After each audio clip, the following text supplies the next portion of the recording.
Hey everyone, this is Clay Doolin from Doolin Guide Service coming to you again from beautiful Bull Shoals Lake. Haven't been able to spend a lot of time on the water lately, just had an illness for about a week and then went to California for 2 weeks with the family. But we're getting to the time of year where I think the biggest bags of the year come. The fishing slows down, but I think the bite gets better as far as the big fish go. And I think that for the next 2 months, the average size of the bags, meaning 5 fish limit, are going to be better than they are the rest of the year. Just simply because you're going to get fish that feed on bigger stuff probably once or twice a day. You won't catch a lot of fish. Maybe if you're out there with the forward looker and catching a lot of spotted bass, you might be able to catch quite a few of them schooled up around some shad with a jerk bait or with forward facing style minnow. But some of the larger fish that I've been able to locate are on the bottom eating crawdads, or they're suspended maybe 5 feet down over maybe 15 feet of water on a flat away from a point.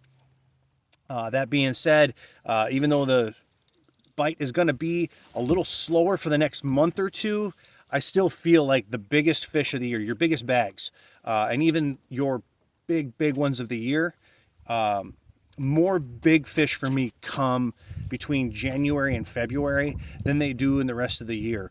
I'm talking those 7+ pound fish out of Bull Shoals or Table Rock. I believe that I catch more of them in January and February than any other time of year. The other thing that's great is the walleye bite. We're going to drop down in temperature significantly. Right now it's a beautiful day. It was sunny most of the day. It just got overcast, and it's been 50 degrees today, and we've had fairly warm temperatures for the most part all month. But we're going to get a serious drop in temperature. A big cold front is moving in tomorrow, and that should change a lot of things. That being said, like I said before, the big fish are going to come January and February. Less bites, slower fishing, but bigger fish on Table Rock and on Bull Shoals.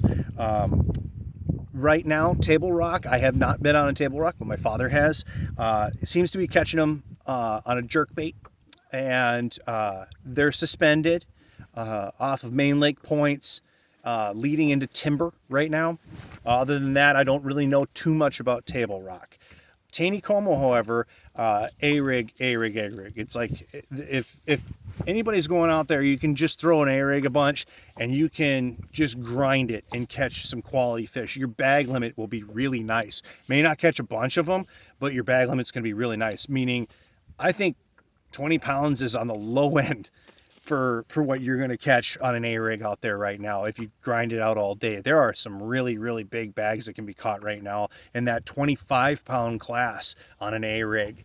That, like I said, though, it's going to take you probably all day to grind out those 5 fish, but there are some really big fish being caught on an A-rig on Taneycomo right now. Not personally, because I haven't been out there very much, but from a couple of buddies of mine that go out there, they're catching really good on an A-rig.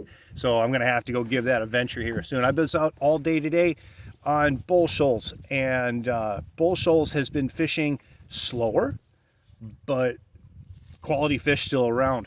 I just went to kind of some history that I've had from years in the past and fished some wintertime areas. The water temperature here is 50, and the water clarity's pretty clear. I'm not saying clear, but it's got a green tinge to it, and you can probably see down 5 feet to the bottom, 6 feet to the bottom. It's a good coloration. It's not too clear yet. So what I've been doing in order to catch my fish today, and I've got probably an 18 to 19 pound bag already, and I've got a little bit more to go, and I'll probably upgrade a little bit. I've got 9 fish total today, and of the 9 fish that I've got total, they're all in the 3.5 pound range. So there's quality, and I thought that there would be for this time of year. And that quality is coming in about 30 to 35 feet of water. And occasionally I'll catch one up in 25 feet and another one out in like 40 feet. And all that I'm doing is I'm going up the river, meaning the White River system from KDOC up. I tend to spend most of my winter time up and around that area, simply because I can slow down and pick quality areas apart. This time of year, that's about what I do. And I mostly point hop, but the points are specific. They've got to be points that lead from the main lake point into a flat. Right now I'm sitting off of a point that drops down into about 35 to 45 feet deep. I keep my boat about 50, and I throw my bait up to the 30-foot range, maybe 25 foot, and I slowly, as slow as you can, painfully drag a big 3/4 ounce football jig. That's just a regular craw on the back. A zoom speed craw is not my deal right now. It's more about the critter craw, because right now a lot of these fish are lethargic. They're leading into winter time. They're not as aggressive as they were last month when I made my video.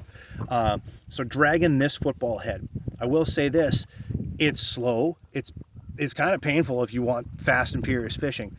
But when the bites come, they don't just pick up and move the jig. They'll inhale it. You may have to even fish 5 quality areas in order to get your first or second or third bite. And then when you do catch them on this jig, they'll inhale it. They'll just boom, grab it right away, and it's fish on. But they're quality. They're all nicer fish.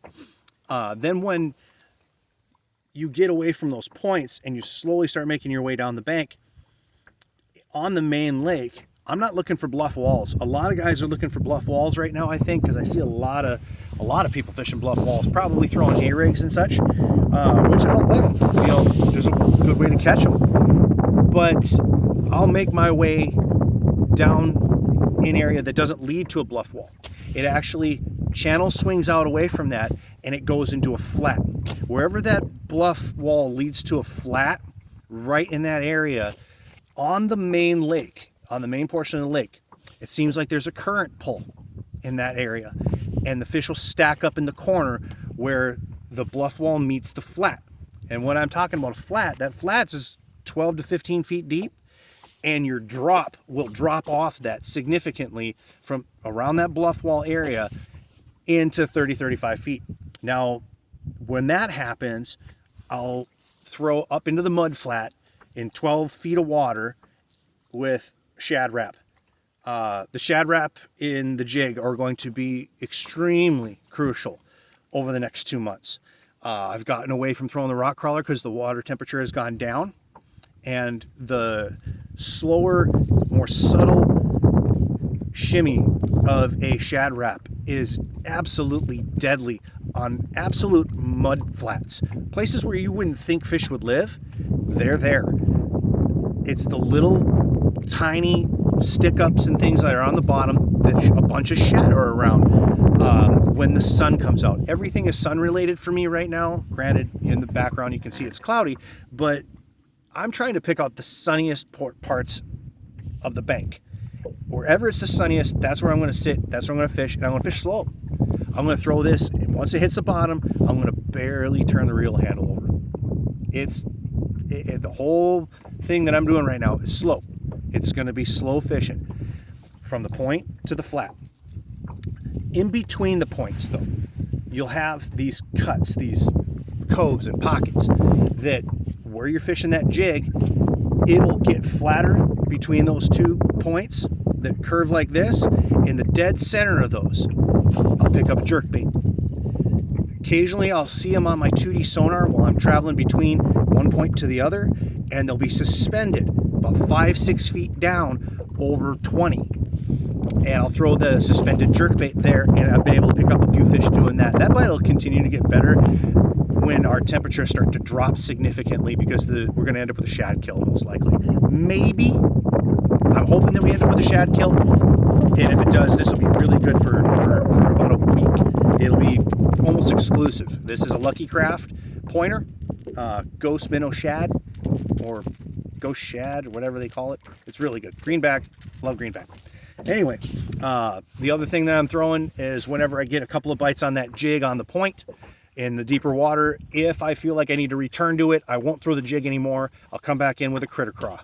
just on a 3/8 ounce mushroom head, EWG hook, simple bait.